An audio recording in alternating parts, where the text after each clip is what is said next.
Okay, let's do another syllogism. All right, it's kind of weird, but let's look at it. It says all frogs are green.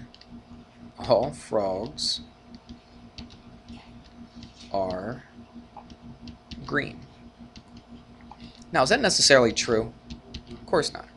Okay, but we don't care if it's true or not. We're just looking at the logic of the next statement. Okay, so we'll just work under the assumption that all frogs are green, which isn't necessarily true. A lot of them are. Now, look at the next thing. Henry, they named their frog, I guess. All right, Henry is a frog. That's our minor premise. Then we want to come up with a conclusion. They put the word therefore. Let me show you something. See this little symbol I do? Watch, it's a little triangle, but they're dots. Okay, it's not a triangle, they're just dots where the vertices of the triangle would go. That thing right there means therefore. Did you know that? That's a mathematical symbol, and when you take real upper level math, there's tons and tons of these kind of symbols, but that's the symbol for therefore. So instead of writing out the whole entire word, you write out a little triangle just with dots on the corners. Okay, so therefore, instead of writing the word therefore, that's what I'm going to put. So therefore, what do you think? It says all frogs are green, or let's write it like this. What we're going to do, so we want to change this to an if-then statement. Do you remember doing if-then statements in geometry? So instead of saying all frogs are green, let's say if what? Well, let's say if an animal is what? A frog. If it's a frog, right? If an animal is a frog, then what? Then it's green, right? Then I'll just put it's green. Isn't that the same exact thing as saying this? Yeah. So there are times when it's a little easier to change your statement into an if-then statement, all right? If-then statement already split like that, a major and a minor in a way. In a way, kind of. But this whole thing would be your major premise, and this would be your minor premise, okay? Watch. If an animal's a frog, then it's green. Well, it says what? Henry is a what? Frog. So if it's a frog, if the thing in question is the if part, right? If it relates to the if part, then guess what we can conclude? Then we can conclude it's green. So therefore what? What can we say about Henry? Henry is what? Green. All right? And that's our conclusion. Now, sometimes they'll ask you to come to a conclusion. Sometimes they'll give you one, and you have to say whether it's a true conclusion, a valid conclusion, or if it's a invalid conclusion, okay? You follow me on that? All right, so, I mean, what if I said this? All frogs are green, or if an animal's a frog, then it's green. Well, Henry is a dog. Can you say the dog is green? Or say the dog is not green? No, you can't say either one. Okay, it has to relate, watch, the minor premise about this being a frog, it has to relate to the if part of the if-then statement. All right? You with me? What if we said this? If an animal is a frog, then it's green. Well, Henry's green.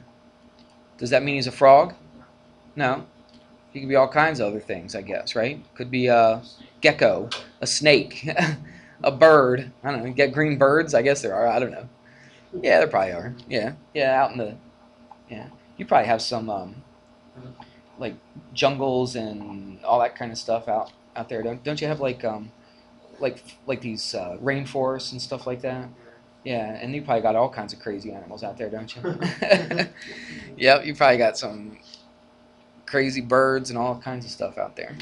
Yeah, because you're a very tropical climate, right? Yeah. All right, so let's do. Here's a good one. This is one that trips people up a lot. So let's take a look at this. This is at the bottom of 55. This is already written as an if-then statement. All right, so here I'm going to write it up here. If it rains, I will go to town.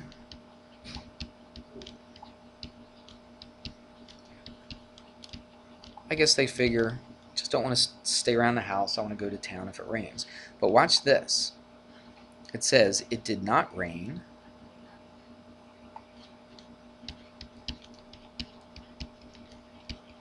That's your minor premise.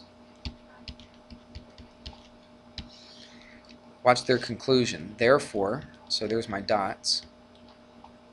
Therefore, I did not go to town. Yep. What's that? I didn't hear a word you said. Sorry. Right. That's what we want to look at. Okay, it says, if it rains, I'll go to town. So that's the only thing we can go on right now. Okay? I can only go on this. If it rains, okay, I look out the window. Guess what it's doing? It's raining. Guess where I'm going then? I'm going to town, right? Don't know why. This person, according to this statement right here, if it's raining, they're in town. What's it say, though? It says it didn't rain. So I look out the window, it's not raining. Does that mean I'm staying home? Not necessarily, right? I could still go to town. I might go to town every single day, right? Yeah, whether it rains or whether it doesn't rain. It doesn't really tell you in this statement, does it? I mean, I might go to town every single day, but the statement would still be true. If it rains, I go to town, right? So it doesn't mean if it doesn't rain, I'm not going to town. Does it say that at all? No, it doesn't. So you have to be careful. People mix things up. Like if you get in a courtroom, right? These lawyers, they'll say stuff, that it sounds logical. And they'll say, well, if this happened and this happened and this happened, well, then guess what? He must have been there. He must have committed the crime. He's guilty. Throw him in jail, right? And you're getting all worked up. You're like, well, okay, I'm trying to put this together. If he did this, this is it. Yeah, that sounds right. That sounds logical, right? The guy's like, look, if it rains, that guy, he's going to town, right? It's documented. Every time it rains, he goes to town. Well, on that day of the crime, it didn't rain, so he didn't go to town. And people thinking about, like, okay, if he goes to town, rains, blah, blah, blah, blah, blah. He's right. That's right. So he didn't do it. He didn't go to town, but he could have, right?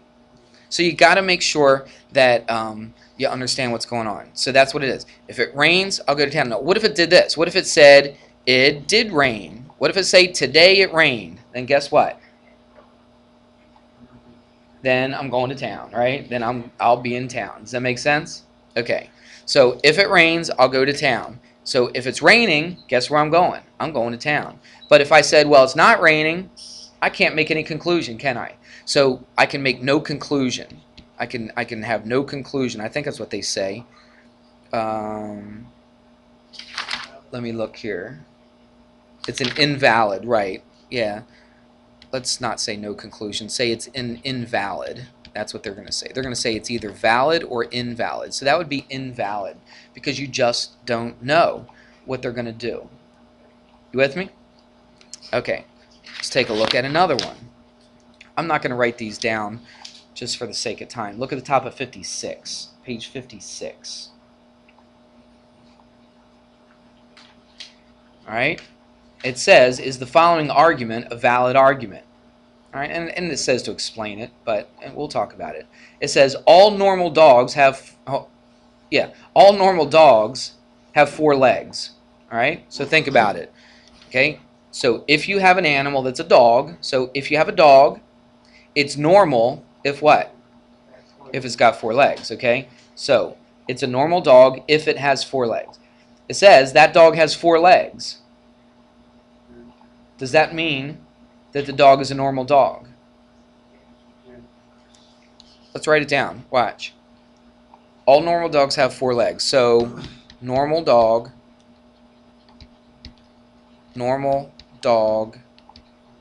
has 4 legs, right? You with me? It says that dog has 4 legs. I'm just sketching it out right now. I'm not writing down every little detail. Look, if it's a normal dog, watch, if it's a normal dog, then it has 4 legs. Well, this dog has 4 legs. Is that what we want to do? Look what our minor premise has to go to. Our minor premise has to talk about the if part. You see this? Look at the Henry and the frog thing. Henry's a frog, right? Go back to that other example. Well, we didn't say Henry was green, did we? We said Henry was a frog. It relates to which part? The if part of that statement, not the then part. So if it relates to the if part, then we can make this conclusion that he's green. Look, does this relate to the if part? No. It says this dog has 4 legs. Well, think about it. It could have 4 legs. Ryan, still with me? Ryan? Ryan? You kidding me? You with me? Mm-hmm. Where'd you go? Nowhere. Yeah, you did. You weren't here. You were somewhere else. All right, come on, pay attention. Look what it says. It says, if it has 4 legs. Well, it might have 3 heads. How do we know? Right? And then it's not a normal dog. It doesn't say anything about that, does it? It says, if it's a normal dog, then it has 4 legs. Well, guess what? Let's say Buffy is a dog, okay, is a normal dog. Then what can we conclude about Buffy? It's got 4 legs, right? Buffy. My dog's Shadow. I'll call it Shadow. So we can't say anything. If I say it's got 4 legs, that doesn't mean it's a normal dog. Agreed with that? Just because it has 4 legs doesn't mean it's normal. You could have 17 heads, right? Or 15 tails, or whatever, and it's not normal, okay? So if it's a normal dog, then it's got 4 legs. So this would be an invalid argument, wouldn't it? An invalid conclusion that the dog is a normal dog. Look at 7.2. It says all boys are good. So let's write it as if then. Instead of all boys are good, so if a person is a boy, then they are good. That's obviously not a true statement, is it? All right, but we don't care about the truthfulness of it. Let's just look at the logical conclusion. It says all boys are good. That child is a good child. If a person's if somebody's a boy, then they're good. Well, I'm telling you, this kid is good.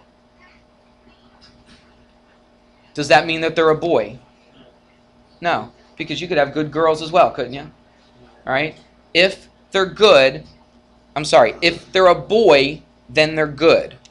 You see it? So watch. If what? Boy, then good.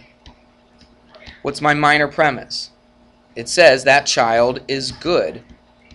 Does that relate to the if part? No, it doesn't. If we said that Johnny is a boy, then what can we conclude about Johnny?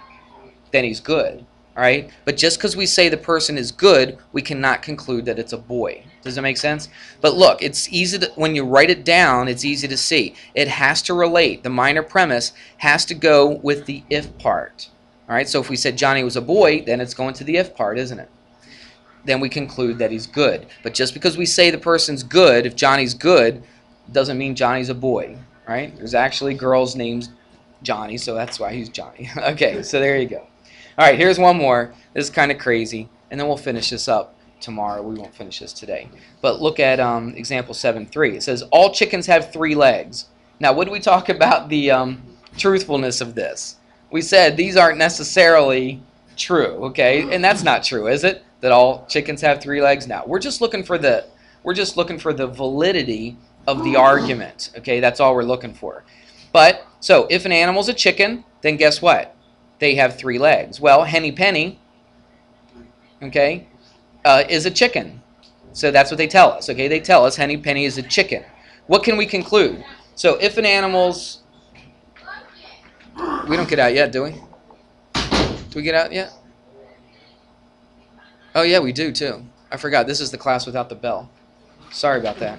All right, let's do the chicken thing real quick since we're already late. What the heck? All right, it says if it's a chicken, then it has 3 legs. Henny Penny's a chicken, then guess what? She's got 3 legs. Because why? Because it relates to the if part. Okay, it relates to the if part, so then we can make that conclusion. All right, we'll finish this up tomorrow. We'll throw a few more little logic things in there, and then you can start on lesson 7 if you want. I'll assign it for real tomorrow. All right, so if you want to get about half of it done tonight, feel free. All right, we'll see you tomorrow.